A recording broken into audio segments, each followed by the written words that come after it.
Le chef de l'État s'apprête à prendre la parole une nouvelle fois. En Irak depuis quelques jours, Emmanuel Macron va en effet accorder une interview qui sera diffusée ce dimanche 28 août lors du JT de 20h de TF1. À l'occasion d'un sommet régional co-organisé par la France, le président de la République répondra aux questions d'Alison Tassin, avant de s'envoler pour Paris dans la soirée. À quelques jours de la fin des évacuations depuis Kaboul, Emmanuel Macron va s'exprimer au sujet de l'Afghanistan, alors que près de 3,000 personnes, dont 2600 Afghans ont été rapatriés en France, selon la ministre des Armées. Cet entretien se déroulera depuis Erbil, la capitale de la région autonome du Kurdistan irakien. Ce sera donc sa deuxième prise de parole au sujet de l'Afghanistan en août.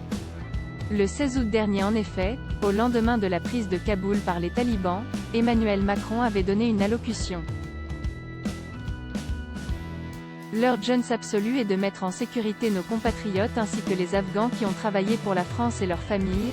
C'est notre devoir et notre dignité de protéger ceux qui nous aident, promettait-il alors. Le locataire de l'Élysée annonçait à la télévision plusieurs initiatives internationales face à des événements aux conséquences majeures pour l'ensemble de la communauté internationale, pour l'Europe et pour la France. 15 jours plus tard, il tirera donc le bilan. Au lendemain de son interview diffusée sur TF1, Emmanuel Macron va continuer de travailler sur la crise afghane. Ce lundi 30 août en effet, la France et le Royaume-Uni vont plaider, auprès de l'ONU, pour la création d'une safe zone à Kaboul, où les opérations humanitaires pourraient se poursuivre malgré le départ des troupes américaines. Que va annoncer Emmanuel Macron ?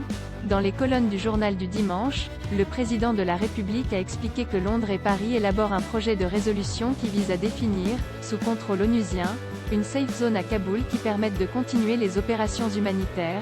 C'est très important. Cela donnerait un cadre des Nations Unies pour agir dans l'urgence, et cela permettra surtout de mettre chacun devant ses responsabilités et à la communauté internationale de maintenir une pression sur les talibans.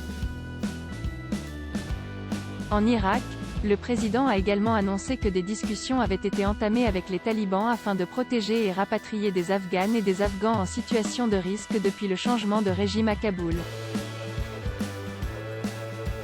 Ces évacuations sont planifiées conjointement avec le Qatar qui, dans le cadre de ces discussions avec les talibans, a la possibilité d'aménager des opérations de pont aérien.